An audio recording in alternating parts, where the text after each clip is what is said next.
Welcome back to LED Live. Today we're going to talk about some celebrities that invite spirits into their lives so that they can do better actings. Do you know which ones do this? Find out on this episode of LED Live.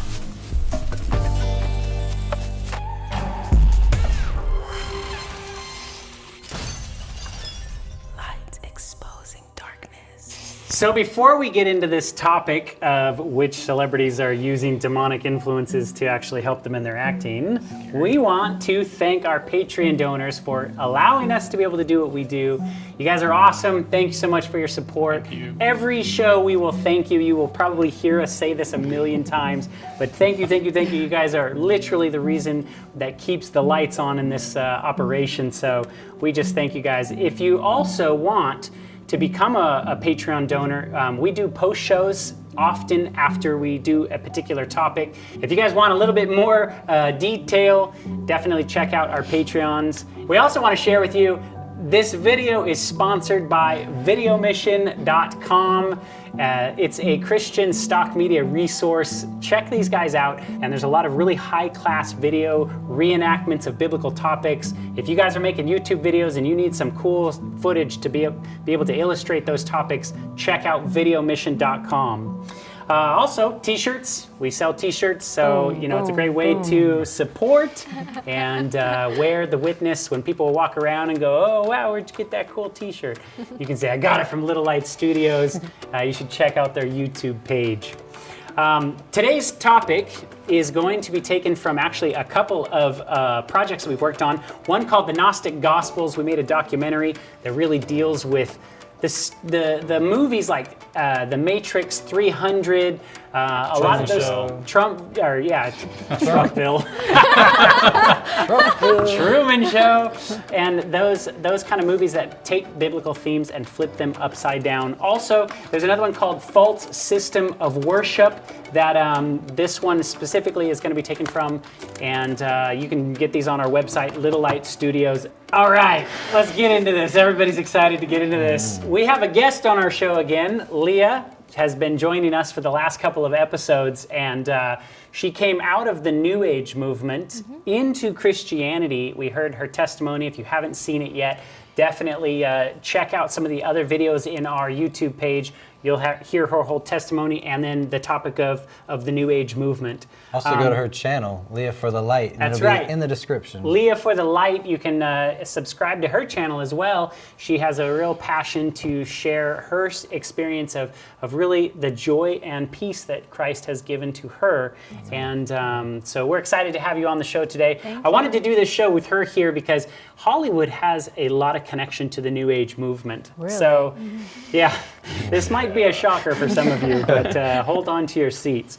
Many of you have probably heard of Aleister Crowley, yes. right? Yeah. Yep. So I kind of want to just set the stage with this. If you don't know that much about Aleister Crowley, he's kind of like the modern version of the most occultic person. He used a lot of magic and sorcery, and Hollywood's been obsessed with this guy for a long time. He was on the Beatles cover. There's a lot of connections between modern day movies and his writing, but he wrote a book. Can you define the occult in like a sentence? Sure. The occult is really using supernatural means, magic, spells, sorcery, and specifically to get what you want in this world. A lot of what we heard from Leah and her talking about the New Age movement is really like the secret and really dealing with thinking about yourself and how you could manifest those things. This is kind of like that, but with sort of like up a few notches kind of a thing, you know? Okay. So he wrote a book called Magic and Practice and Theory. Listen to what he says. There are three main methods for invoking any deity. So you want to invoke a god into your life. He said the third method is the dramatic and perhaps the most attractive at all. Certainly it is to the artist's temperament, for it appeals to the imagination through his aesthetic sense. Let me put that in layman's terms for you.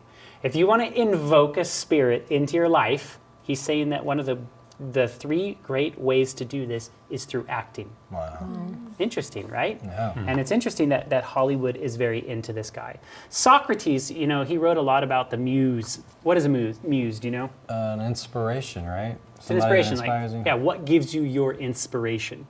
And this is what he says. In like manner, the muse, first of all, inspires men herself because they are inspired and possessed. They are simply inspired to utter that which the muse impels them to do. And you talked a little bit about this on the show. You know, it's like, you know, you've got these voices that are talking to you and inspiring you to do this or to do that, right? And kind of showing you a slideshow of some new thing or whatever, you know? Right. Yeah. So Socrates is saying the same thing. For not by art or by knowledge do you say what you say, but by possession. Wow. Whoa. Which is kind of an interesting idea that he was bringing out. This came from a book called Actors on Acting. Now, I'm going to go over some history, okay? So this you may or may not have ever heard of these kind of actors. These are well before your guys' time, and well before ours, actually, contrary to maybe your belief. Have you ever heard of Rudolph Valentino? Heard of him. No. Okay, Like I know the Rudolph name. Valentino was like the Brad Pitt of the 1920s. You have heard Black of Brad and Pitt. white Brad Pitt. Okay, you know who Brad Pitt is. Okay, we're on the same The page black here. and white Brad Pitt. Yes, literally. This guy was literally so immensely famous. His movies were all about like passion and love, and he would always get the girl, and he was like this ladies' man, right? And when Rudolph Valentino would go out in public, people were so obsessed with him that there was these crowds that would form around him, and he often had to walk around with police officers because it was like riots would almost happen, right? Wow. This guy was immensely famous. But what people don't realize is that actually the movies that Valentino made were from his wife, Natasha, who was a huge spiritualist. So listen to this quote. Every night, Valentino's wife, Natasha, would hold a seance calling forth for the spirit world to help her in her creative undertaking. They would, with a pen and paper in hand, she would go into a trance and she would start writing, okay? After the outpourings were typed out, they were brought to the set the next day and given to the director, and that's what the movies that were made. Oh my goodness. So if you go on YouTube and you look at the movies that Valentino made, those scripts were Directly literally from handed spirits. from the demonic world. Wow. A script written in a day by automatic writing, and you know the human mind can't even make that happen. But these demons have already had it planned out. Who's gonna allow us to write through them? You know. Right. And they were like a team. Who does that remind you of in the sports world? What? Where the wife is like doing these spiritual Oh, that practices. was he's a big who was NFL that? player. Hold on, he's the His quarterback. wife was a witch or something. Yeah, what was his Are name? you talking about Brady? Oh my goodness, Brady, yes. Any superstitions going into the game? Any special thing you carried into the game on Sunday that you had tucked away somewhere? I did. I always, you know, I've learned a lot from my wife over the years. She's so about the power of intention, you know, and believing things that are really going to happen. And she always makes a little altar for me at the game because she just wills it so much. And so she put together a little altar for me that I could bring with pictures of my kids. And I have these little special stones and healing stones and protection stones. And she has me wear a necklace and take these drops she makes. And I say all these mantras. And I stopped questioning her a long time ago. I did. I just shut up and listened. And at first I was like, this is kind of crazy. And then about 4 years ago, we were playing the Seahawks, and she said, you better listen to me. This is your year, but this is all the things you're going to have to do to win. And I did all those things, and by God, you know, it worked. It was pretty good. And then in 2015, it was about early January, and she said, you know how much I love you? And I said, yeah. And she said, I just want to let you know this is not going to be your year. Oh. And of course we lost. I said, what does 16 look like? And she said, 16 is going to be your year. So it was early January this year, and I said, babe, I asking, like, do we have a chance? And she said, yeah, but you're going to have to do a lot of work, and you're really going to have to listen to me. So, man, I listened to her. And right after the game, she said, see, I did a lot of work. You do your work, I do mine. She said, you're lucky you married a witch. I'm just a good witch. Tom Brady's Brady. wife, Giselle, is that her name? Yeah. She was the Victoria's Secret model, who is a witch. Wow. Yeah. Just wanted to bring that up. Yeah. So, yes, this stuff still happens today. So, Mae West, you heard of Mae West? Come on, see me sometime. Yeah, look at this kid. He even knows a line from her movies. Because I used That's to hear impressive. like these cartoons would say it and stuff, like That's- Bugs Bunny and all that. Yeah, that's actually really impressive. You've heard of Mae West? Nope. Never heard of Mae West. Wow. Okay, we're not going to digress here too long. My mom is so proud right now. So listen to this. This is Mae West right here. 1930s, motion pictures were one of the mainstays of the Great Depression, and attendance to movie theaters skyrocketed. Hello, folks. I wish you were up here at Mr. Grauman's beautiful theater to see the grand opening of premiere of my new picture, I'm No Angel. Of course, I didn't call it I'm No Angel for nothing. Don't forget, come up and see me sometime. Movie star Mae West was also known as the Queen of Sex and the Statue of Libido. Her work helped to topple the biblical sexual boundaries that were deeply embedded in the people of the early 20th century. She can have a romance with somebody outside of wedlock. I've got another man in my life. It was pretty raw. I don't know how many that makes. It was pretty raunchy for that era. Well, when I'm good, I'm very good. But when I'm bad, I'm better. No star had greater impact in the long run than Mae West. Mae West was a one-woman sexual revolution. So here's what's going on here. America, you have to understand the history of our country. Like, we are rooted in Christianity. This country had a lot of Christian values. Christian morals. During this era, there wasn't a lot of the stuff that we see today. I mean, our media has totally tanked, dude. We got some pretty evil stuff out there, but that just wasn't really the case. And here comes along Mae West, which toppled over the biblical understanding of sex inside of a marriage, right? So listen to this.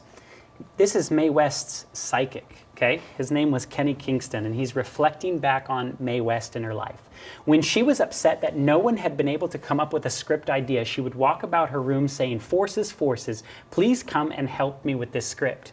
You talked about this. I would do this kind of stuff all the time. Right? I would say, help me with this path, help me with this thing that I'm trying to do. And I used to do automatic writing. Oh, And wow. when you actually invite the spirits in, so did you ever actually have experience of that? Yeah. Wow. Like, I would be trying to figure out, what my next steps were, and I would ask for guidance, and then I would just start writing, and I would do automatic writing. Would you feel your hand actually moving, or is it just like whatever was coming out of your It's mind? more just like whatever comes out of your mind, you just start writing stuff down, and then all of a sudden you have all these ideas, and it starts to make sense. Wow. Did you feel like they were your own, or you knew exactly where they were coming from? I felt like I knew I was getting guidance.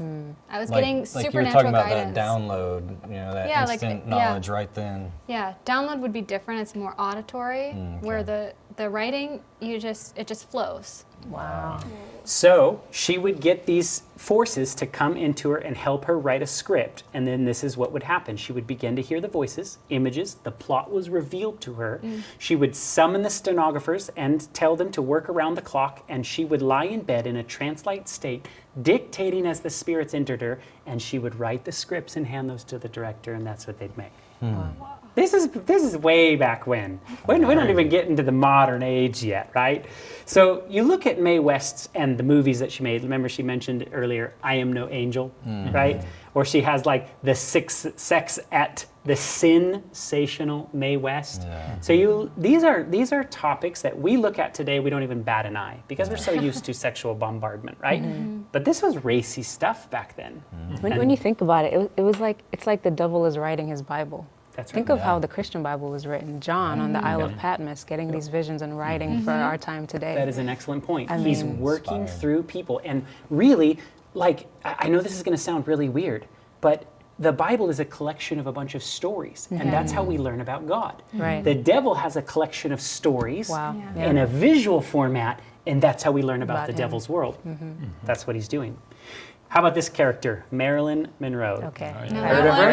Okay, have you heard of her? Do you know what's really interesting? There is really not a person I have met yet, no matter what age, other than somebody that's really, really little. But if you're old enough to watch, play on the internet or watch TV, then most people have heard of Marilyn Monroe. This person is massively famous. So here's a little video clip with Marilyn Monroe. Monroe attributed her ability to affect the public to other entities that would inhabit her and take her over. She was known for entering into deep trances before each scene. One of Monroe's close personal psychics recalled how she would draw attention from the spirit world, asking for their guidance. When she saw a camera, any camera, she lit up and was totally different. The moment the shot was over, she fell back into her not very interesting position. And I don't know how to explain that. That's almost verbatim what Beyonce says about Sasha Yeah, that's Fierce. exactly She's what I like, was thinking of. I'm more reserved and I'm not very interesting, but when I'm Sasha, I can sing strong and I can do all this stuff. Sasha is my alter ego. And when people see me, sometimes I think that when they meet me and they speak with me, they're expecting Sasha. And I'm really kind of shy, and not really shy, but more reserved, and nothing like Sasha. She can do things that I cannot do when I'm in rehearsal. I mean, I can try, but then it just doesn't happen. I can sing notes and sing strong and do all these things that when I'm just by myself, I can't do. The second that the cameras turn on, she's someone else. Yeah. The second you turn them off, she's totally someone else. And he says, I can't explain that. It's interesting how they attach this man to these people. You saying the same spirit guide for the previous person is the same Mae one West. for Yeah, that was Marilyn. Kenny Kingston. Yeah, yeah. That's Isn't that intentional. interesting? Yeah. Yeah. These guys are around a lot of these dirty, like, you know, spiritualistic things. That's why we see so much of the New Age. If the stuff that's being written is coming from these psychics and these people who are communicating with spirits, then what's the message that we're getting when we sit in a dark room and stare at a blinking light, right? Listen to what Marilyn Monroe says. Jacqueline Hyde, I'm more than two. I'm so many people, they shock me sometimes. I wish it was just me. She was tormented by the voices that she heard in her head, all the communication. And I can relate to that. You know, you get to a point where you allow so much in your mind, and it's like, who's the real me? And it's like, I'm just trying to discover myself. And then when I come out of it, you see, you know, all these different thoughts and emotions that would come over you that they weren't me. Yeah. And it gets exhausting. Right. And if you're opening up your chakras, you're opening up your third eye, you're opening your life to these spirits, they're just coming and flowing right into you, and then it's like confusing to you, you know? She was tormented, but that's just the devil being in character. For the devil comes to steal, kill, and destroy, but I come, the Lord comes to give life and to give it more abundantly. That's right. Yeah. That's right. How many guys remember I Love Lucy? Oh, I know that. Yes. I know Yeah? this, Have you ever yeah. seen the episodes? No, I haven't seen episodes, but I know the show. You've never seen an episode? No. Wow. That's impressive. I have no idea what is that. Are you kidding me? At least I know what it is. Wow, Lucille Ball. The title makes me think, I love Lucifer, you know. I don't know. Yeah, right. Lucille Ball's her name, so I think that's where they came up with the idea of the show.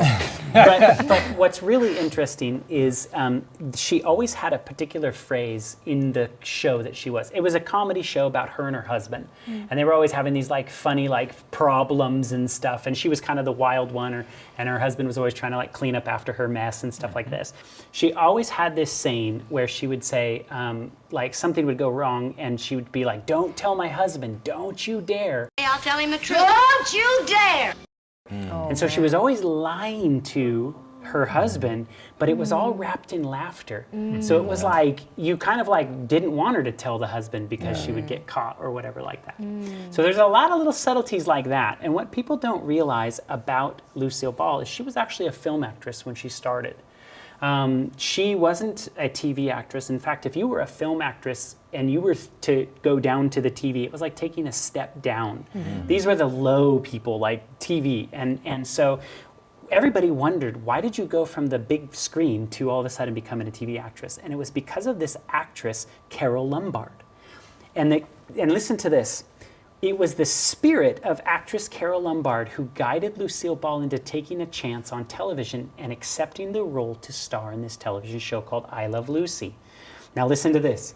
The glamorous comedian who died in an airplane crash in 1942 appeared to Lucy in 1951.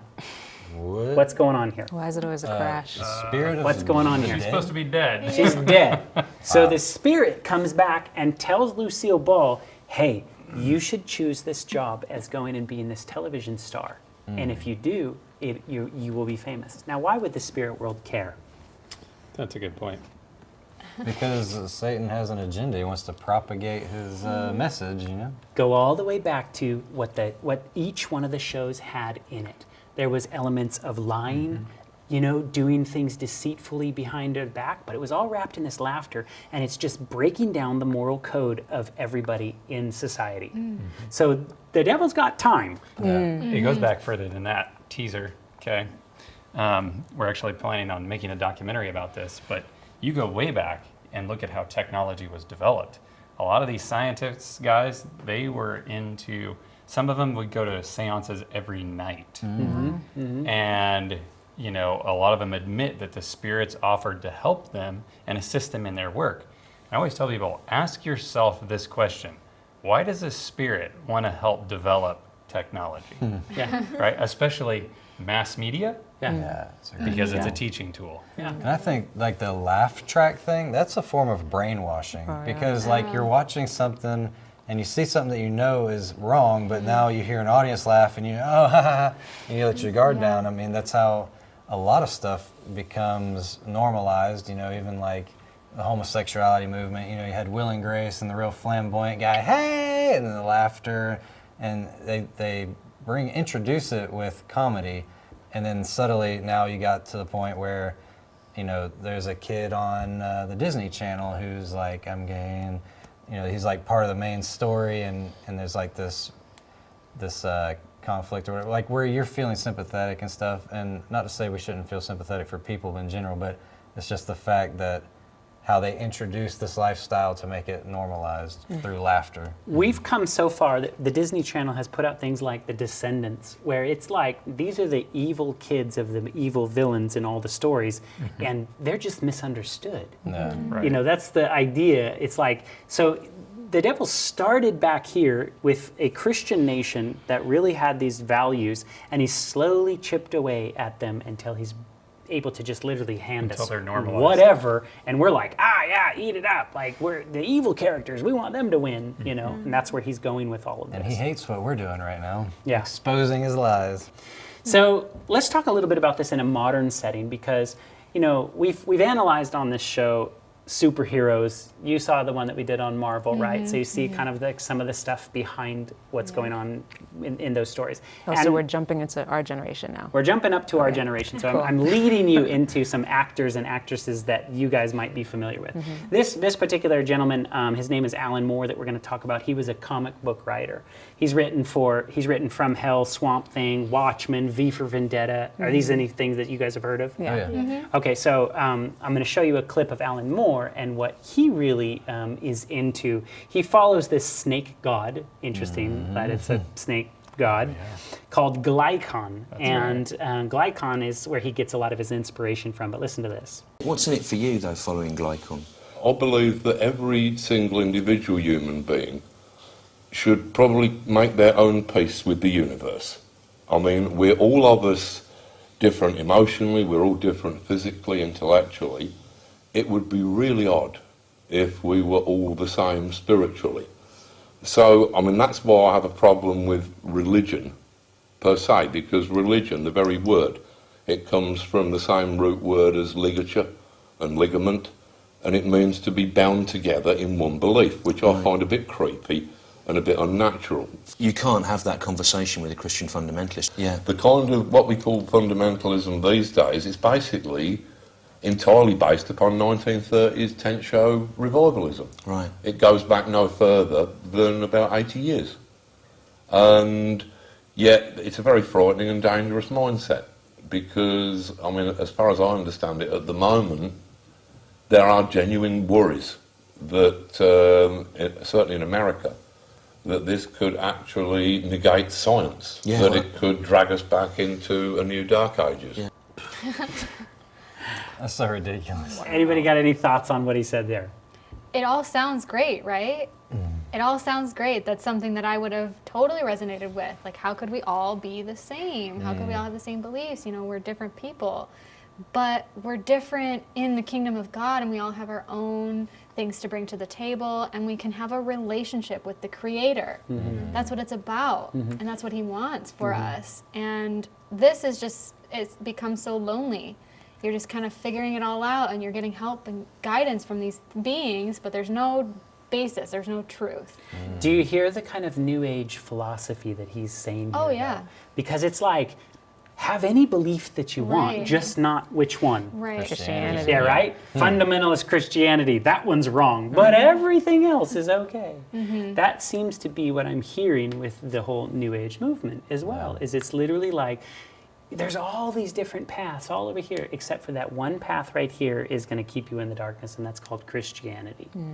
You know, Alan Moore, when he actually was, I think he was turning 40 years old, he threw a party, and he all of a sudden wanted to do something kind of wild, and so he decided that he was going to become possessed at the party. And he decided that he was going to become this magician. And so all of a sudden, it was like a lightning bolt hit him. Things got a bit strange, he says. And after looking back, he was probably in some sort of borderline schizophrenic state. He found himself seemingly in conversation with some sort of entity. Its presence surrounded his head, moving and speaking lucidly to him. And he said, I was very spaced out, God-struck. You babble for a while like an idiot, but I must have been unbearable for 2 or 3 months, and now I've integrated that into the rest of my life. Wow, okay? He embraced it. Yeah, so here's what's happening.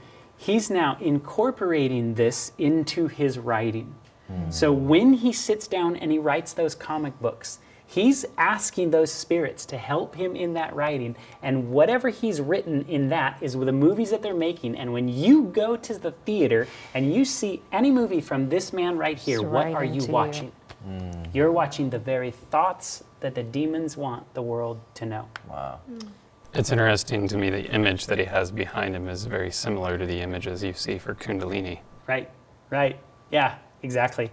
You know, and this is something that I pulled from him. So, I mean, he's very into this. I mean, we covered this in the Replacement Gods as well. There's a lot of interviews with him in the documentary that we made, and it goes into much more depth. He talks more about this idea of tapping into the spirits and all this kind of stuff. The writer, do you remember the TV show American, or 6 Feet Under? I've heard of it, I never. So it was an HBO show, and it was like a bunch of guys that worked at a mortuary, right? You've heard of the movie American Beauty? Okay, so True Blood. Yeah. These are kind of older, but these are things. The writer of this was very much so into automative writing as well. How about Hugh Jackman? I mean, you guys know who Hugh Jackman is. Yeah. Okay, what was Hugh Jackman known for? Wolverine. Romantic comedies? Yeah. Is that true? No. Okay, wrong guy. The Wolverine, right?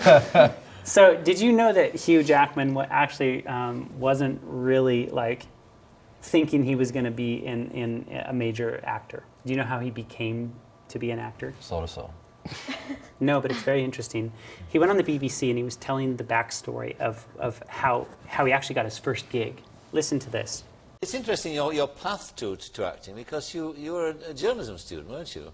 So I'm still on hold. My journalism is still on hold. I literally was just putting it off, so I took a few part-time classes and worked at a gym. And at the gym, I met this woman who, this isn't a lie, it sounds like a made-up story, but I was actually joining her up, and she was looking at me, and she just went, oh, like that. I said, is everything all right? She said, you don't understand, I'm a white witch. You've got to get into acting immediately. I said, well, I'm doing a few part-time classes. Funny you should mention it. She said, no, you're going to be a big star, and I want you to meet this woman, Penny Williams. I said, who's Penny Williams? She says, she's an agent. Well, I met her, and she's still my agent, and the day after, I did an audition and landed a role on Neighbours. The very next day, he gets an audition and books the role. Why would a spirit literally talk through a medium and tell him, you need to go talk with this lady over here and you will be famous? Why are they picking him? Why him? Maybe because he's willing to do what they want. You know what? I think the spirit world is paying attention. They know, who's going to be an agent of them or who's not. And they're literally directing this, like God is choosing people to go out and herald His message as well. The devil's doing the same thing. He's hand picking. I want this one. I want this one. And so when we watch these movies, we often think like, man, that person got lucky. You know what? You hear stories like this, and it's like, I don't know how much luck is involved in this. Right. Yeah. These guys are literally being handpicked by the other side. Why? Because they're the preachers and pastors. They're the evangelists of Satan's messages. And they're often like the most attractive people, you know? Like the beautiful people are in Hollywood because Satan wants to pick a good representative, somebody that people they want to listen to and want to look at and stuff. You know? And if they don't naturally look like that, they're very open to doing whatever it takes to look like that. Right. Yeah. Right. You guys have heard of Jeff Bridges? Yep. Yes. He has won an Oscar for a movie called Crazy Heart, where he portrayed a singer. And he's being interviewed on Good Morning Today. And listen to the way that the interviewer asks him how he got into his role, and listen to the words that she uses. And Entertainment Weekly writes about you that you are a generously unvain actor, so appealing in midlife spread. In other words, you had to gain some weight and kind of channel this kind of sadness, really. Yeah. It's very powerful the way you do it, because it's about a guy who redeems himself, who finds basically redemption. Yeah. Who are you channeling? Were you channeling Christopherson? Johnny Cash Yeah, comes to mind? Yeah, a bit, you know. In my long career, played so many extraordinary women that basically I'm getting mistaken for one. And no, really, I'm very clear about the fact that I'm the vessel for other people's stories and other women's lives. I try to allow the spirit of the character to live through me. So I just try to encompass and allow myself, I'm almost the vehicle to channel the spirit of the character through. So this is literally a very common thing that's about acting. I took acting classes when I was in Los Angeles, and you know, it's very interesting because the classes that teach you the real methods of acting is basically to empty yourself of who you are, so you can allow this other character to come in and flow through you. You can see the new age philosophy there, right? And why so many of these actors are kind of caught into this, whether they know it or not. But it's like literally the same language is what we heard you talking about. Connecting your higher self. That's right. You know, higher self is a big thing. You want to anchor your higher self. That's right. So you have to kind of, meditate, clear your mind, and then your higher self can come in and live the life of your dreams. And letting other lives from these people that you're playing come out in you. Right. So I have a question. Is there such thing as fiction? If they're channeling these spirits, or if they're trying to act out this thing, if it's fiction, that means it's never been, like, there's no person to attach it to. So how does that work? You know, I don't know. Like in that movie with Jeff Bridges, in the movie with Jeff Bridges, basically he was saying that she was asking him, did you channel Johnny Cash? And he said, yeah, a bit of that and a bit of the other actor that she mentioned. So I think they're using these other actors as inspiration, even though it's about a fake character. You know what I mean? It's like not necessarily about one person's life, but they're saying like Johnny Cash kind of lived this life, so I'm going to use his spirit to play this part. Spike Lee. You're familiar with Spike Lee? Yes. Yep. You ever heard of a movie called Malcolm X? Oh, yeah. Okay, historical movie about Malcolm X, right? In fact, when you watch the movie, the words that they used were literally taken verbatim from Malcolm X's speeches. Denzel Washington was one of the actors that was in there. Incredible job. Yeah, he did an incredible job. And so Spike Lee is sitting here having a conversation with Denzel Washington, and they're talking about this one specific scene where Denzel continued on past the script. Listen to what he says. Malcolm X really wasn't hard because I had done the play. Right. Chickens come home to roost. Right? Yeah, so I felt comfortable that I could do it. And, you know, I got the gift of gab anyway. So I was cutting and pasting his speeches. Remember, we were shooting one day out there, and you just kept loading the cameras up. I just kept going. I was making it up. You weren't making it up, Denzel. No, I wasn't making it up. I was using pieces. I know, but even that, though, I was a witness to this. You channeled the spirit of Malcolm. Because I remember one specific time where, you know, we went to Malcolm's speeches, and once you finished with the text, you kept on going. Right. And we I didn't say cut. right. We kept loading the camera. We kept loading the camera, And there were many times in that film where we all had to pinch ourselves because we thought we saw the reincarnation of Malcolm. It wasn't about impersonation, you know, to capture the spirit, and just trying to, you know, act as well. I'm going to look like him and that, but that's just surface stuff. So That's check crazy. this out. This is just his conversation with Denzel. So Spike Lee and Denzel start talking about other actors and other movies, and Denzel gets a phone call from Will Smith because he was going to play Ali. And so he wanted to prepare for the role. Listen to the advice that Denzel Washington gives him. The surface stuff. Will Smith called me before he started Ali, and he was saying, what should I do? You know, and he did the voice for me, and he had it.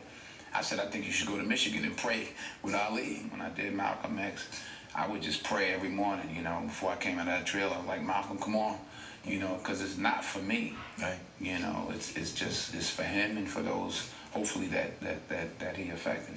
Wow, this is like gold, man. Deep, dude. And it's them saying it. That's deep. Straight from the horse's deep, mouth. dude. Yeah. Come on, Malcolm. Come into me so I can act this. Dude, these spirits are messing with these guys. Yeah. Talk And about he's coming from a idols. good place, yeah. He's wanting to represent him and represent the culture in the best way he can. And it's just, but he's praying to something. Inviting that To spirit invite it in. I like that, to something, so it's not Right. actually Malcolm. Right. Yeah. Isn't that It's not a crazy? god. Yeah. And he's giving advice to another actor saying the same thing. Phil, Oscar award-winning actor Denzel Washington told 60 Minutes exactly how he brings forth his best performances. Basically what I did was got on my knees and sort of communicated with the spirits. And when I came out, I was in charge. Powerful scene. Powerful scene. I couldn't have acted that. I couldn't have written that down and made a decision to play that. So going back to this conversation where he's having with Pharrell Williams, listen to this. Spike Lee's telling Pharrell about this experience as well. It's like you're writing a treatment. I finally called cut. I called Denzel. I said, Denzel, where did that come from? I mean, you went on 5 minutes after what was scripted. I said, Spike, I don't know. 5 minutes he rolled beyond the script. And I even saw another interview with Spike Lee, and I'll see if I can find it, where he was literally like reading the script, and he was just like, it's not even on the script. And then he's pulling up on his phone and stuff like this and reading the real speech, and Denzel is spitting off the real speech word for word. See, that's the thing. They're inviting these spirits in, and then what? Like, it's inside of you. When they decide when they come out, and he's like sitting there going, hey Denzel, like, where'd you What's get going that? on? And he's Yeah. like, I don't know. You know what I mean? Dude, Like, there's something going on under the surface here that's pretty wild. So listen to this. You guys heard of Jack Nicholson? Yes. Oh, yeah. Okay. So do you know who Shirley MacLaine is? Shirley Psychic. MacLaine is one of the actresses that was hugely involved in the New Age movement. Okay. Okay, so she's at the AFI, which is like American Film Institute award show or whatever, and they are honoring Shirley MacLaine, and she's telling where she gets her inspiration from, and she's talking about this one scene that she did with Jack Nicholson. Listen to what she says. When people ask me, who is my role model in this business, I say you, Jack.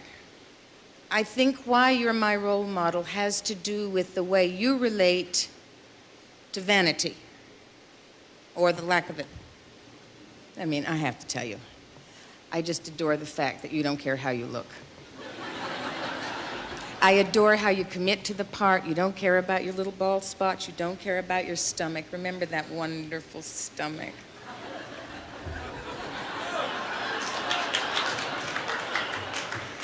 You don't care about your wrinkles. This is all extremely important to me. Doing a love scene with Jack Nicholson is absolute middle-aged bliss. I mean, to lie in bed and rehearse a love scene, it's so funny, it's so spontaneous, it's so open. We're lying in bed and we're rehearsing the astronaut Garrett Reed love scene. He's explaining to Aurora what it was like to walk on the moon. She's loving it. And then we launched into the first take, and 2 voices came out of you. Do you remember this? 2 voices, and they were simultaneous words, but they were 2 levels of sound. And I looked over at you. You were amazed. I was amazed, and you said, "Well, sure." Cheryl, I'm many different people. I said, no, Jack, you're channeling. So they all know exactly what she's talking about. That's why they're like... because they all talk about that. Mm. They Two get it. different voices simultaneously. You couldn't try that. Yeah. You cannot produce that. No idea. That's You know what like I mean? textbook demonic possession. Yeah, I was gonna say, I've That actually doesn't even- heard of that before, yeah, too. that doesn't even feel new age, and what I saw, that seems like straight demonic. Right? These guys are literally tapping into this spiritualistic world to help them undertake these crazy roles. That's why I really honestly believe you see a performance from a particular actor and it is powerful. Yeah. You're just like, that was so amazing. But you gotta think, man, there's some demonic forces working through these people that they were alive when Malcolm X was there. That demon probably saw firsthand the way Malcolm X acted, and he's acting through, Denzel and going for that. How about this particular actor? You guys recognize him? Oh yeah. Yeah. Yes. Nicolas Cage. Yeah, we played this on one of our other shows, but I wanted to show you just for this case. So when he was preparing for Ghost Rider, this is what he did to prepare for his role. You've developed an acting discipline that you've referred to as nouveau shamanic. Is that correct?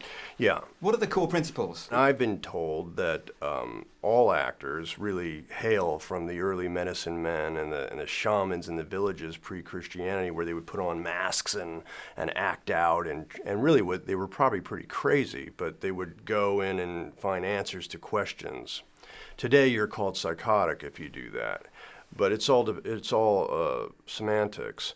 So what I would do is I'd put on Afro-Caribbean paint, like a white and black paint, and black out my eyes so I look like this sort of Afro-Caribbean voodoo icon. And then I would sew in bits of Egyptian artifacts that were thousands of years old into my costume and gather some onyx or tourmaline or something that was meant to have vibrations. And who knows if it works or doesn't, but for me it was an idea of like trying to stimulate my mind or trick my mind into believing I was this character from another dimension.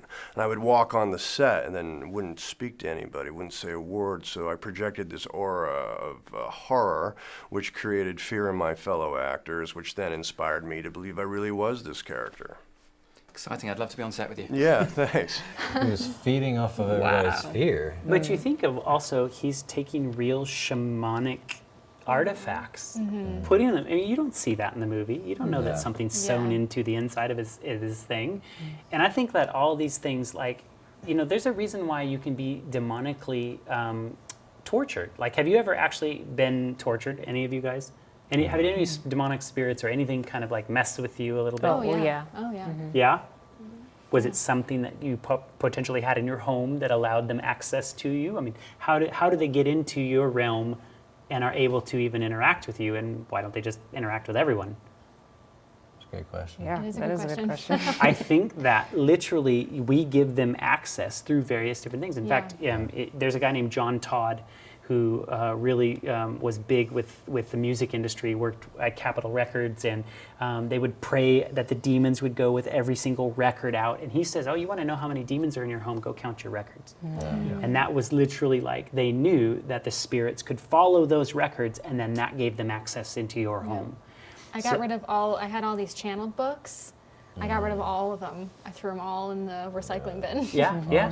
I mean, it's why we're so hard on Disney and stuff, right? All the magic and sorcery and all that kind of stuff that comes with Disney, because I believe that it gives the demons access, just like he's talking about. I put these sorceress types of things in my body, and then all of a sudden now I can act this type of particular way. All right, so you guys know Robin Williams. He often was very tortured as a comedian. Heard lots of things in his life. I've seen interviews with him, like talking about all these like voices that he would hear in his head. And he was asked by Us Weekly, what is his process? How is his acting? And he said, it's literally like possession.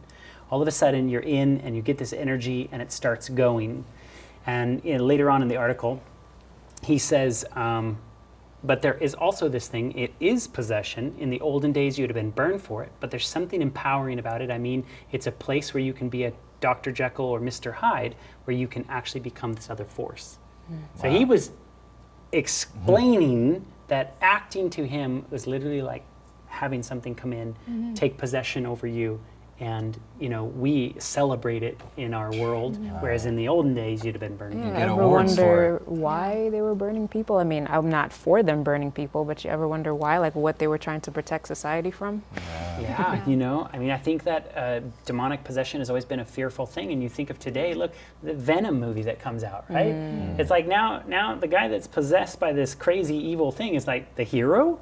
Yeah. I think like, they were what is this? taking Old Testament principles and using them for the modern time, because you look back in the Old Testament, it's like, if there's a witch among you, yeah, throw out the can. You get stoned. Like, wow, so they're just doing the modern equivalent and burning them or drowning them or.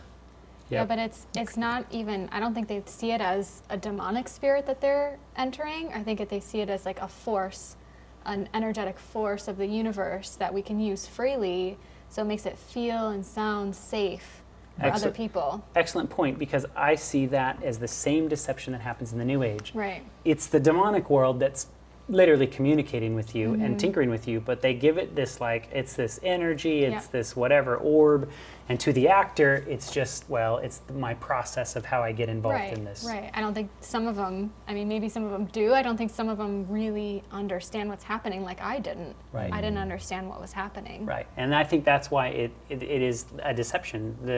If possible, the devil will try to deceive the very elect. That's his method. When Leonardo DiCaprio was in a movie called Total Eclipse, the director, Anisco Holland, said this about Leo. Leo's like a medium. He opens his body and his mind to receive messages coming from another person's life. A totally different director, when he was in Romeo and Juliet, Baz Luhrmann, says this about Leo. With Leo, you might see 30 people come out of him in one day. Wow. And you think, have you seen a Leonardo DiCaprio movie? Yeah. Right? All of us and have. It's such a What's spectrum. the message that that demonic world is wanting us to learn? How about Keanu Reeves? Keanu is a very complex guy with lots of demons into him. I was trying to tap into that and utilize that, says director Taylor Hackford from Devil's Advocate. Wow. Man. Openly admitting these guys have demons. Do you think there's some kind of conspiracy behind Leonardo DiCaprio not getting an Oscar till recently, after all the magnificent projects he's done? I don't know. I mean, it's interesting. Some actors like Johnny Depp, same sort of thing. He's been in all these amazing movies, yet I don't think, ever won an Oscar. It's interesting because the one director said, 30 different people, and here you have Johnny Depp saying, I'm 30 different people. It's like, what's with the 30? Right? Is that how many Legion was or something? Legion, I think, is thousands, but yeah. But isn't that kind of interesting? Johnny Depp told Vanity Fair, I know I have demons, and I don't know if I want to get rid of them altogether. I would like to experience them in a different I'm trying way. to understand myself, and they're dealing with 30 plus themselves. Right, Oh my goodness. Think of all those little voices that you have to hear, and that's why I think you see Jim Carrey, literally he cracked his mind. He's emptied himself so many times, he's become so many different people, that it's like he lost who Jim Carrey was. Heath Ledger, listen to what the Los Angeles Times reported, Heath Ledger's creepy performance seems to have summoned up demons no one could imagine accessible to him. That's the Los Angeles Times. They're not literally going, oh yeah, there's a spiritual war going on there. They're literally this guy had access to demons that other people normally don't. Speaking of Jack Nicholson, when Heath Ledger died of whatever, suicide, drug overdose, whatever it was, these people ran up to Jack Nicholson and told him that he had died, and he actually said, I warned him, because Jack Nicholson was the first Joker. And he said that he warned Heath Ledger not to do that part. That's right. Because these guys are invoking spirits, and they often can't get rid of them. And I believe he evoked a spirit called Asmodeus. And when he got Asmodeus into him, it made him go insane, and he was eating, sleeping pills like it was going out of style, and couldn't ever get peace. So how about Marlon Brando? Heard of him. Yeah, he said something really interesting about acting. Listen to what he says about it. Why do you downgrade acting as a profession? You've said over the years it's not a fit profession for a man. People lie constantly, every day, by not saying something that they think, or saying something that they don't think, or showing something that they don't feel, or trying to give the appearance of feeling something that they don't actually. I said that, didn't I? Yeah, but that's not acting. That is acting. So Marlon Brando describes acting as a lie, right? So what's kind of interesting about this is he actually got into a lot of trouble with this particular interview right here. In fact, the acting business was pretty upset at him to be like, you know, why are you calling acting a lie? And so Johnny Depp was then interviewed by Larry King. And this is many years later. Johnny Depp is a real big fan of Marlon Brando. And so the topic comes up of what Marlon Brando said about acting. Listen to how Johnny Depp answers this. It is a weird profession.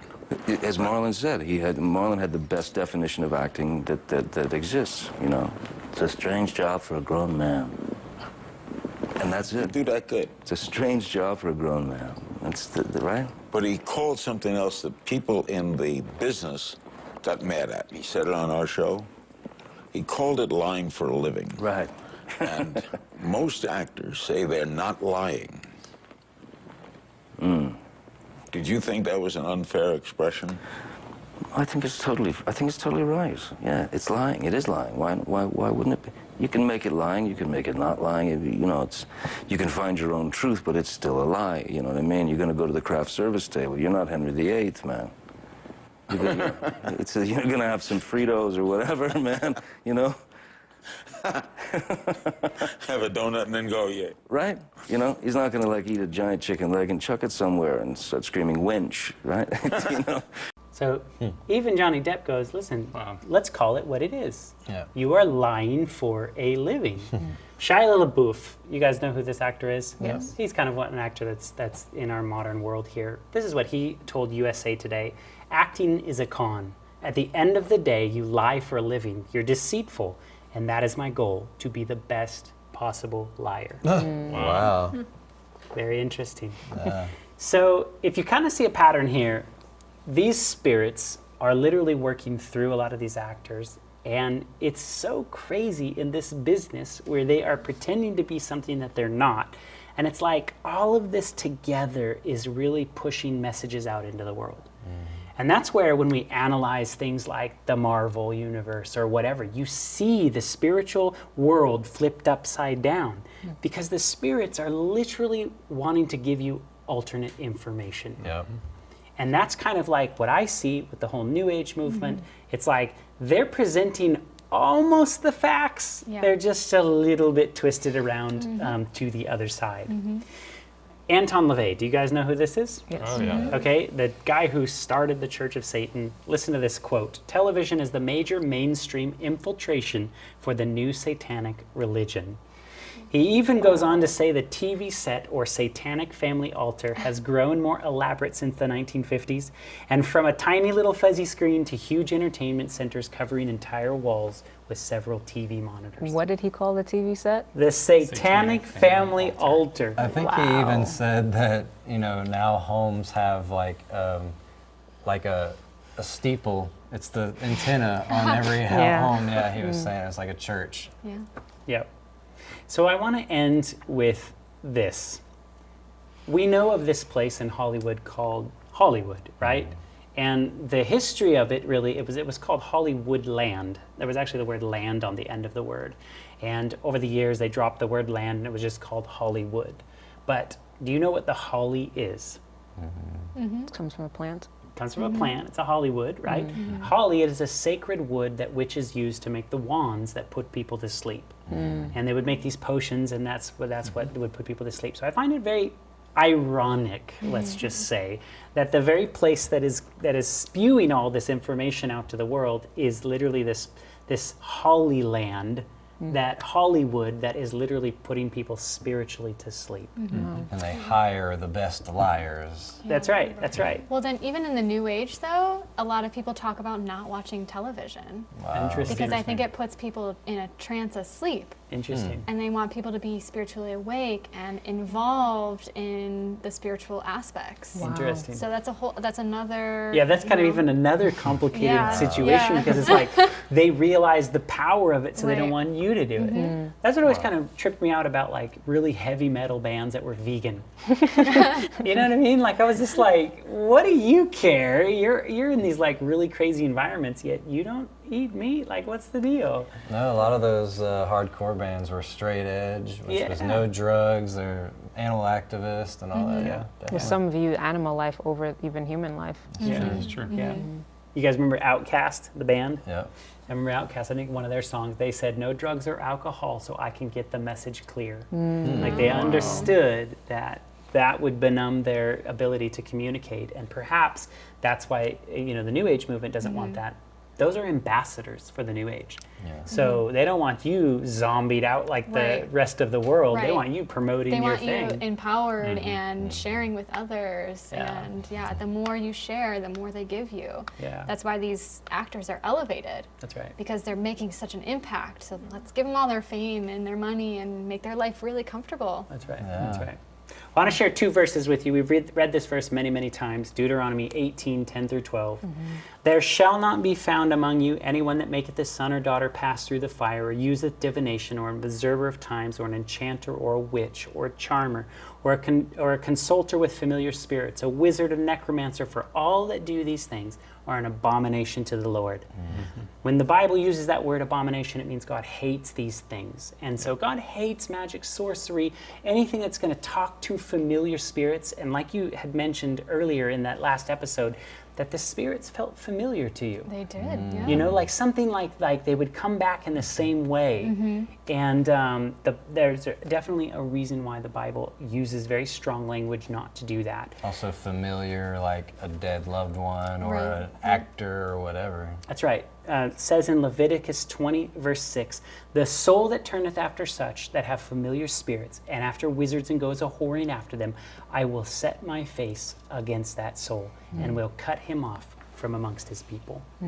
I think the worst thing that you could hear out of, you know, with your ears is literally God saying, I'm going to turn my face away from you.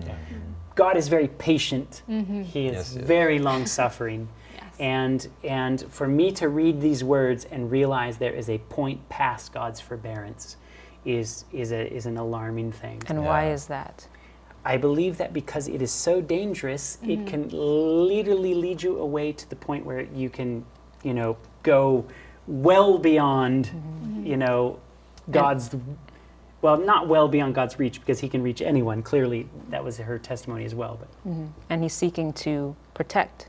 He's seeking to show his love. And if you're directly against that, you've made your choice, and he'll respect that choice. But then he has those, you know, people to protect from these forces. That's right. Yeah, and they're saying like, if you love me, let me go, or something like tough love type thing. Yeah, like God's loves you so much. All right, I'm going to give you over to this thing that you just keep going after. You know, I've tried over and over, and light and darkness can't coexist. Yeah. So I actually have a lot more slides on here, but I'll tell you what, I'm going to save it for the post-show, if that's all right with you guys. So if you guys want to see the rest of this, and we got a couple other little clips, and we really want to continue forward with why is it so much coming out of our ministry to be careful what you let in front of your eyes, what you let in front of your mind, what you get yourself involved in. Why we feel so passionate about this is really because we have seen the evidence of where this actually can lead a soul. And so thank you for watching. If you know somebody that would benefit from this kind of a message here, why don't you share it? You know, post the link on Facebook or email it to some of your friends. And of course, we want to hear your comments. Thank you so much for tuning in. Thank you, Leah, for joining us and coming on for a couple of shows. And we hope to see you guys next Friday. Thank you.